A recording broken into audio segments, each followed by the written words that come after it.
Hello बच्चों, कैसे हो? Welcome to my channel only accountancy. बच्चों, पीछे के जो 2-3 वीडियोस अभी अपलोड हुए हैं, आई होप उनसे आपकी प्रॉब्लम्स कुछ सॉल्व हो गई होंगी। अगर अभी भी आपको डाउट है तो प्लीज़ आप नीचे कमेंट बॉक्स में अपने डाउट्स को मेंशन कीजिए, तो उसे सॉल्व करने की पूरी कोशिश की जाएगी।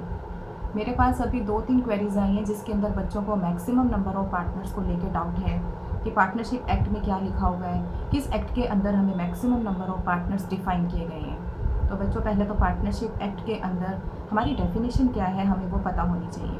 Section 4 of Indian partnership act 1932 partnership की डेफिनेशन को डिफाइन करता है। उसमें ये कहा गया है कि partnership is a relation between persons who have agreed to share the profits of a business carried on by all or any of them acting for all। तो इस डेफिनेशन से हमें ये पता चलता है कि कम से कम 2 पार्टनर्स तो होने ही चाहिए। बिना 2 के तो पार्टनरशिप फर्म बनेगी नहीं। अब मैक्सिमम कितने होने चाहिए? मैक्सिमम नंबर ऑफ पार्टनर्स को लेके पार्टनरशिप एक्ट के अंदर कुछ भी नहीं बता रखा।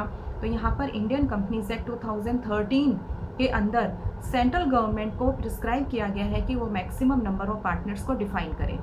तो 2014 इंडियन कंपनीज एक्ट के अंदर एक रूल आया जिसके अंदर ये डिफाइन किया गया कि maximum number of partner should be 50। तो यही चीज़ पार्टनरशिप एक्ट के अंदर एक्सप्लेन की गई है, बताया गया है कि पार्टनरशिप फर्म के अंदर मैक्सिमम नंबर ऑफ पार्टनर्स 50 हो सकते हैं। अब यहाँ पर ये बात आती है कि जो हमारे 2 पार्टनर्स हैं वो कैसा बिजनेस करेंगे। They will do a lawful business. Legal business करने के लिए वो अपनी पार्टनरशिप फर्म फॉर्म करेंगे। इलीगल एक्टिविटी के लिए पार्टनरशिप फर्म नहीं बनाई जाएगी। अब अगली बात आती है कि पार्टनरशिप फर्म के अंदर जब 2 लोग पार्टनर बन गए हैं, क्या वो फ्री है मार्केट के अंदर किसी के साथ भी बिजनेस में एंटर होने के लिए? यहाँ पर इंडियन कॉन्ट्रैक्ट एक्ट के अंदर ये डिफाइन किया गया है जितने भी पार्टनर्स हैं they can enter into a contract with any person accept.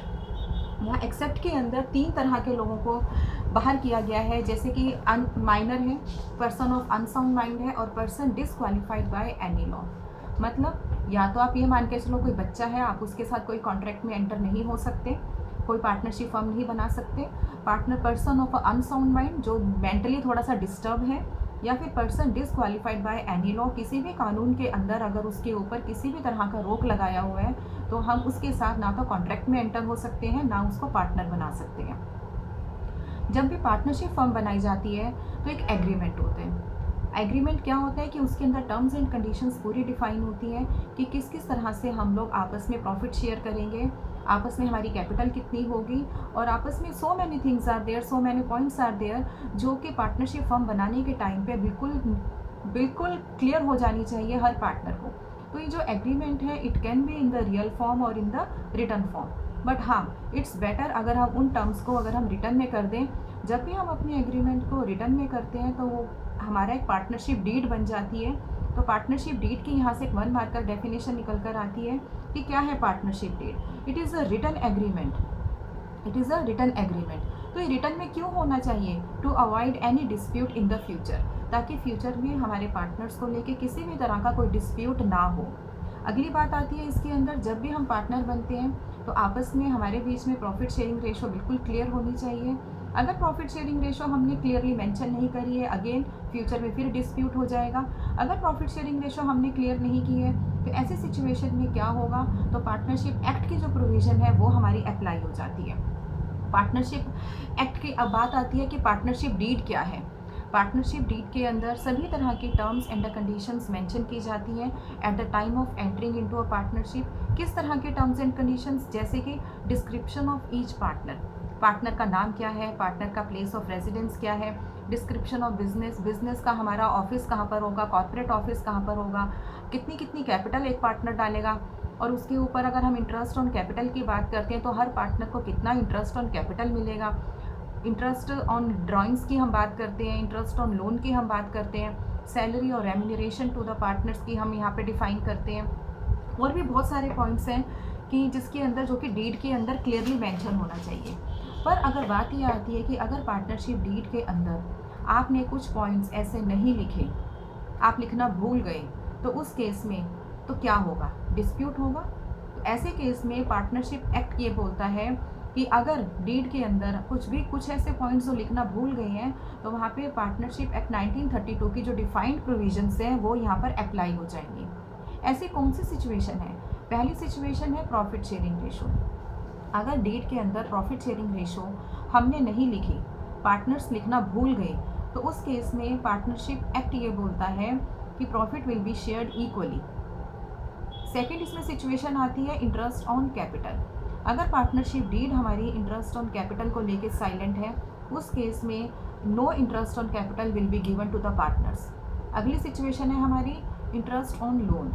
अगर इंटरेस्ट ऑन लोन के ऊपर हमारी डीड साइलेंट है, डीड में आप लिखना भूल गए कि अगर फर्म अगर किसी अर्जेंसी में पार्टनर से लोन लेती है तो उसे कितना इंटरेस्ट पे करेंगे, वो चीज़ आप लिखना भूल गए, उस केस में 6% इंटरेस्ट ऑन लोन पार्टनर को बाय डिफ़ॉल्ट दिया जाएगा। सैलरी एंड कमीशन, अगर आप डीड में लिखना भूल गए हो तो no salary and commission will be given to the partner.